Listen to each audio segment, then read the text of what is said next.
Je me suis arrêté, je ne l'ai pas interrompu, et j'ai écouté un peu, quoi. Et c'est là que j'ai compris que ce n'était pas un monologue, mais pour elle, c'était vraiment un dialogue. Et elle posait des questions, elle attendait un peu, on lui répondait, a priori. Je voyais ça, parce qu'elle souriait, parfois elle riait. Et il me semble aussi qu'on lui posait des questions à elle, elle réfléchissait, elle répondait, elle acquiesçait, c'est-à-dire que c'était vraiment un échange qui se passait. Et arrivé à un certain moment, elle dit comme ça, voilà, je suis content que vous soyez venu, et parce que ça me fait plaisir à chaque fois quand je vous vois. Et c'est là, à ce moment-là, qu'elle regarde vers moi et qu'elle me dit, tu ne salues pas ton oncle qui est en train de partir. Et cet oncle était décédé depuis, je dirais, 3-4 ans à peu près, quoi.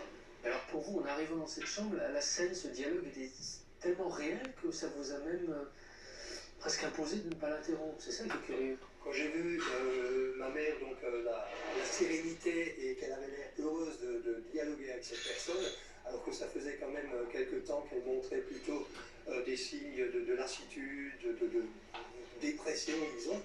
Alors je me suis dit, non, je ne peux pas lui en parler, je ne veux pas casser, disons, cette sérénité. Dans toutes les semaines qui ont précédé son décès, à aucun moment votre maman n'aurait montré des signes de délire comme ça? C'était quelqu'un de très simple, hein, une personne vraiment simple, mais pas simple d'esprit, quoi, disons. Et à ce moment-là non plus, on ne pouvait, je n'ai pas jamais senti qu'elle devait avoir un problème qui aurait pu la faire délirer, quoi. Ces cas sont en réalité si nombreux que des études ont été menées, notamment par Maggie Callanan, une infirmière en soins palliatifs. Cette américaine a regroupé des centaines de témoignages. Son étude fait aujourd'hui référence. La question centrale qui se pose ici est de savoir si l'on a affaire à une sorte de délire dû au grand âge ou à autre chose.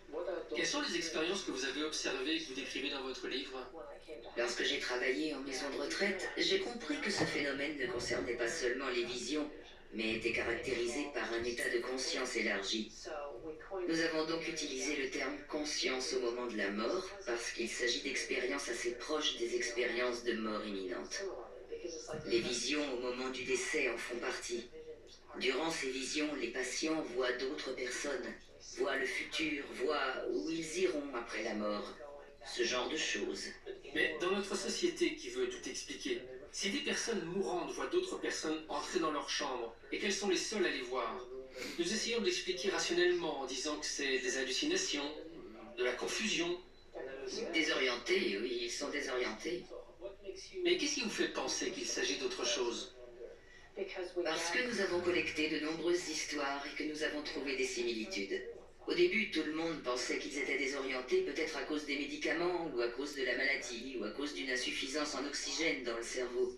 Vous savez, le monde médical a beaucoup d'étiquettes. Une fois que vous mettez une étiquette sur quelque chose, vous avez le mode d'emploi.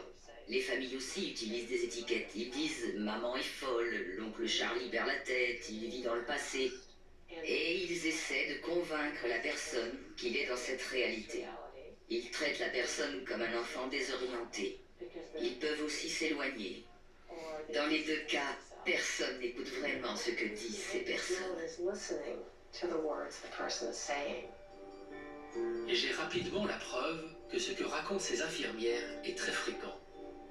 Ma mère m'attend. L'autre jour, je me suis réveillée et j'ai entendu ma mère me dire « Il faut que tu viennes. Je t'attends. » George est avec moi aussi. Il dit que nous allons t'aider à venir près de nous. Dès que tu seras prête. Alors vous pensez que votre mère vous attend? Oui. Beverly est décédée 2 semaines après que l'on ait tourné ces images. On a toujours cette question qui se pose, est-ce que c'est réel ou pas? Entre ceux qui ont vécu ces expériences et les sceptiques, il y a beaucoup d'autres personnes qui sont capables d'entendre ce genre de choses. Mais elles ont besoin de... Besoin d'être sûres, oui. Il y a une sorte de certitude qui vient en vous. Vous savez, ça fait 27 ans que je travaille sur cette question, et lorsque nous avons commencé nos travaux, il nous a fallu 12 ans avant de publier parce que nous étions nous-mêmes extrêmement sceptiques. On se disait c'est à cause de la maladie, alors nous avons réétudié tous les cas. Or, ils n'avaient pas tous la même maladie. Quelques personnes avaient simplement des malformations congénitales, ni cancer, ni maladie. Alors on s'est dit, ça doit être les médicaments, et nous avons revu tous les cas. Certains ne prenaient pas de médicaments, d'autres en prenaient, donc il n'y avait pas de point commun là non plus. Et puis, on s'est dit que cela devait être un manque d'oxygène. Mais beaucoup n'étaient pas sous oxygène et n'en avaient pas besoin. Plus on cherchait une explication, plus nous avons réalisé que nous perdions du temps en ne dévoilant pas ces informations. Nous avons donc décidé que ce n'était pas à nous d'expliquer pourquoi cela arrivait. Nous devions simplement relater ces histoires et laisser le lecteur se faire sa propre opinion. Et faire savoir que cela arrive un nombre incroyable de fois.